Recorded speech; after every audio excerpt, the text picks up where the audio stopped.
Hello, hello, hello. Welcome back. This is the Feminine Inquisition, and my name is Tiffany. We are continuing on in the Sword Suit. We are going to talk about the Nine of Swords today, which is an uncomfortable card, one that keeps you up at night. This is the back of the deck. This is the Cosmic Womb Tarot coming at you hot. The Cosmic Womb Tarot is energized by the power of 6, which is external harmony. The extra card in the deck is the Cosmic Womb, and this is a teaching for you to know that you can manifest anything that you want in this life. The power of your consciousness, power of your attention, the power of your focus is what harnesses and brings about the bend in reality, right? Calls to you what it is that you'd like to see. This is a little bit like magic, but more importantly, recognizing that your spirit has this capability and that this is why you are here. The universe just doesn't give you things, right? Like there are always lessons in what you're experiencing, but you are playing a role in the reality, shaping it and bringing it forth into existence by your mind, right? Okay, so the power is always in you.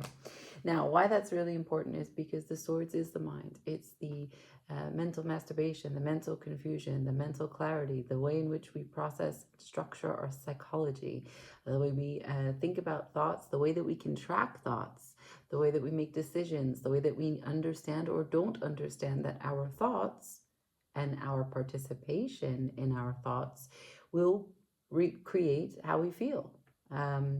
So you know that we've done the 5 of Swords, and this was action without consciousness, right? The distortion, all the patterns of manipulation, the shadow coming through what we say, through what we don't say, through what kind of voices we take away from other people, right? The power plays.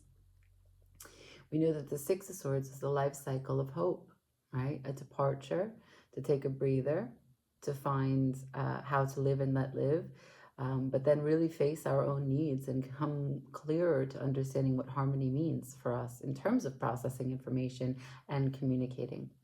The 7 of Swords is a walking away from the walking away.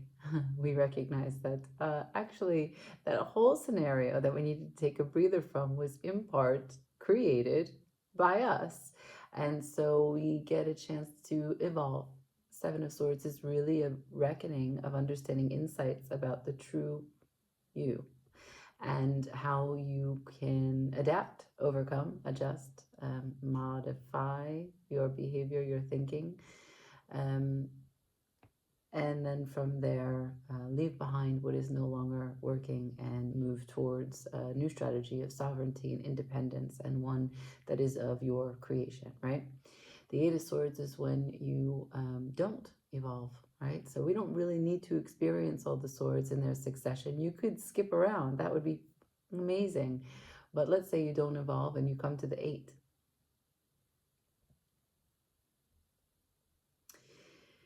That sucks. You're in a limited thinking. You're in a boxed in perception. Your energy cannot freely flow. You cannot think your way out of the situation because it's your thinking that puts you into the scenario that you feel so limited by. And your power is at stake, right? It is the fear of your power that has brought you into this contraption, this prison. The 8 of Swords is torture, but it is self-induced torture, okay? So you just can't see the situation for what it really is. And you got to get out of your own way, right? So let's say you don't evolve and you get in the 8 of Swords, and now you stay too long in the paralysis of the 8 of Swords, in the powerlessness, in the victim consciousness of the 8 of Swords. We come to the 9. It's inevitable. So much energy is only going to produce more of the same. 9 swords. This is caught in a loop, right? This is the anxiety on repeat, the panic, and the fast way in which you speed through the horror movie of your life at all hours of the night. So this is when the worst thoughts you could possibly have are interrupting the pace where the place where you should have the most peace. This is the dream space.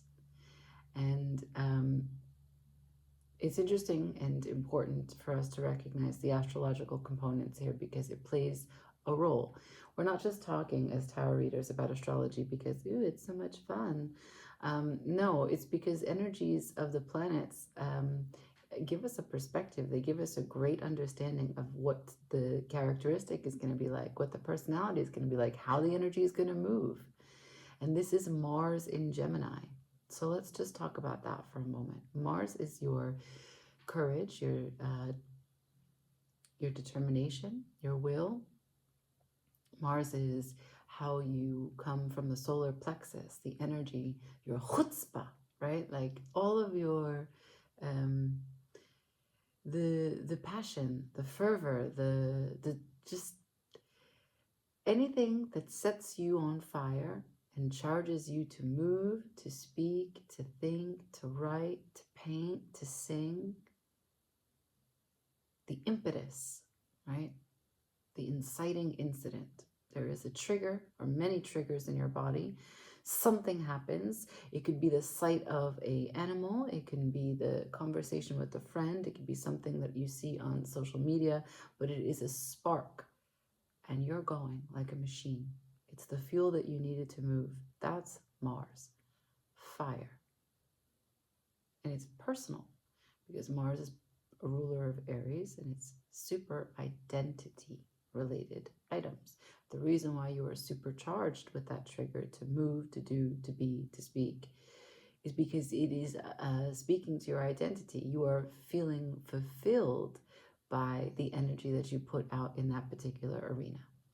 Now, Mars in Gemini, it's confusing. So let's first talk about Mars being fire, air, and Gemini being air. So this is kind of combustive, right? It's explosive. There's an element here of danger, hazard. And furthermore, Gemini is a twin sign. So it is a mutable sign ruled by Mercury, manages the nervous system, and it is holding opposite ideas. That's what Gemini is, the great diplomatic or the great way in which Gemini is the devil's advocate. If you ever need clarity, you should talk to a Gemini. Now, on the outset, you might think they don't know anything. That's not a person I want advice from. They will give you all the perspectives that you hadn't imagined. A Gemini is amazing at offering you insight. And it's not because they even try. They don't try for it. It is second nature to them. And it is a beautiful gift. Now, it can drive them insane. It could be hard for them to make decisions, depending on how grounded they are. It could be hard for them because they're perfectionists, depending on how slow or anal retentive, earthbound they are. But a fiery Gemini, that's going to be the best combo. But Mars in Gemini is liable to take what you feel very passionate and identify with on a very subjective level and ruminate, go in a loop. And because it's the nervous system that's involved, Mercury is playing a huge part in this, right? So the relationship between Mercury and Mars is highly volatile. Mercury is going to be trying to understand everything that they can about the information, but fire is just quickly meant to move through, right? Just an output. And so that's why we have the nervous system in this, right? That's why the dream space and also where you're meant to be sleeping, recovering, resting is being interrupted by these swords. Now let's talk about the swords, right? So in general, and I say general because it's not a hard rule, but in general, when the swords are facing down, it would be a truth about you. A truth that you maybe need to come to face, a truth that's being told to you, a truth that you haven't yet realized, or confusion that will soon show up as a truth. And when the sword is up, it could say or speak about truth from the highest order, divine timing, very divinely orchestrated event, right? Because the sword is up, it is piercing the veil of what you thought the 3D was, what you thought your life was like, but actually now you can see with clarity what it really is. But these are untruths because they're horizontal. And yet you have given them real estate in your mind in the Nine of Swords, not you. When the Nine of Swords shows up, we have not managed our mind up until this point. The 5, 6, 7, 8, we were given ample opportunity, and we didn't. And subjectively, we cared too much, and our identity was too attached to something to make the evolution, change, adjustment that was needed. And so here we are, failing at managing our mind, and the untruths are sleeping in our bed and living in our head, and we are communicating constantly, processing information without any effort at all. The mind is now controlling us. We are not controlling the mind. So this, in essence, is your response to stress. And each one of these swords represents a belief that conflicts with your reality, or a newly achieved perception of the world that interrupts your beliefs. See how subjective it is?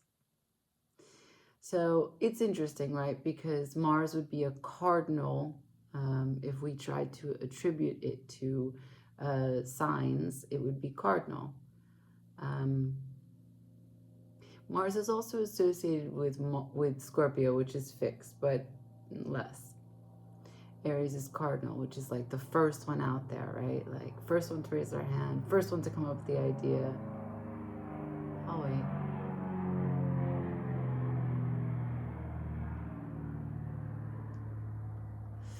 But Mercury is ruling mutable signs,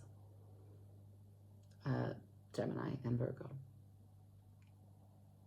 So there is this way in which Mars is the first one to be highly adaptable. And so some of these swords could go back and forth on the same idea, but they're still anxiety driven because you're so personally attached to them. So in the end, the lesson of the Nine of Swords is really about who is controlling who, right? Who creates the thought, who is subject to what, but also how can you find rest if you think that you are responsible for everything, right? There's so much ego that is associated with Aries and Mars. Like I said, it's very subjective.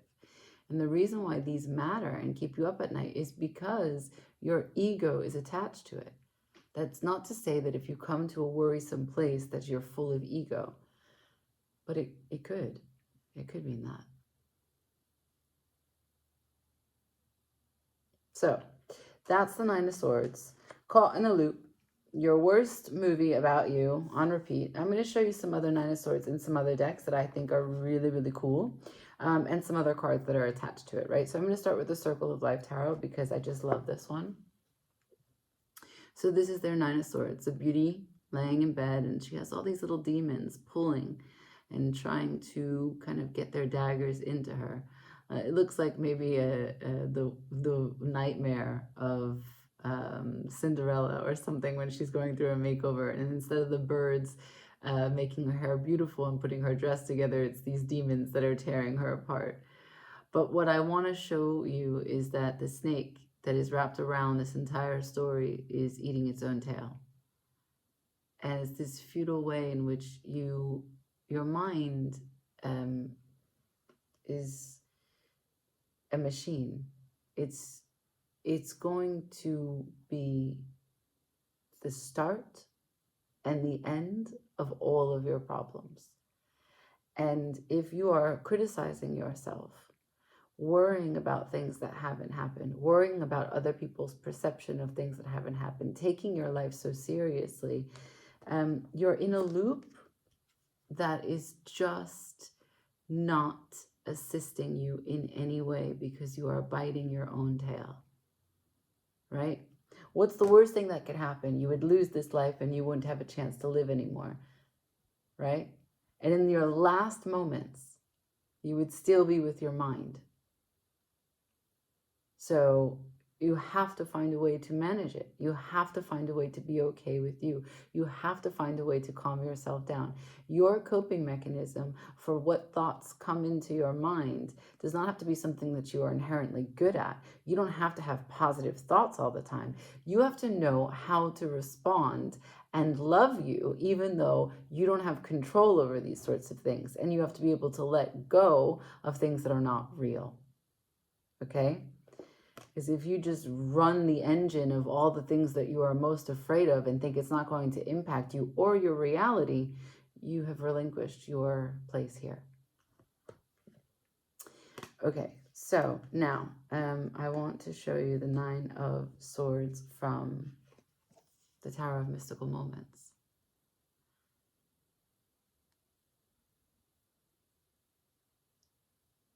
So yeah, all of these perspectives marking her experience. So when she is alone, in bed, naked, in her purest form, she's not alone.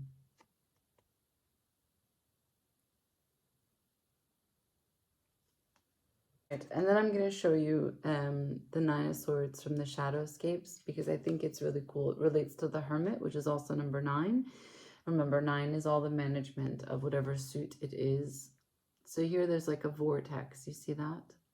Yes, there's a bird here. She's an angel, but there's a vortex of the dark birds up there. And it's where her focus is, her emphasis. And it's also her mind. And if you look here, there's the same kind of spiral vortex, but the light. Instead of being at war with a gun, you can be at peace with everything that you've been through, knowing that you can get through everything and being okay with solitude. This is belonging to yourself. This is not belonging to yourself. This is giving away even your most private moments to your thought on other people's thoughts. So that's the 9 of Swords. And the 9 of Swords is going to obviously be connected to the 10, because when you spend all this energy here, right, we got 12 hours a day, 12 hours of night, hopefully somewhere around 8 hours of sleep. And if you use even those 8 hours when you're supposed to be resting and recovering, still putting energy into something, you're going to manifest the worst ideas. And that's what the 10 of Swords is about. And we'll get into that next. So we are in the throes of the worst swords cards. So just stay with us as we go through card by card from the Cosmic Womb. Everybody, thumbs up, like, share, comment, subscribe. Ciao.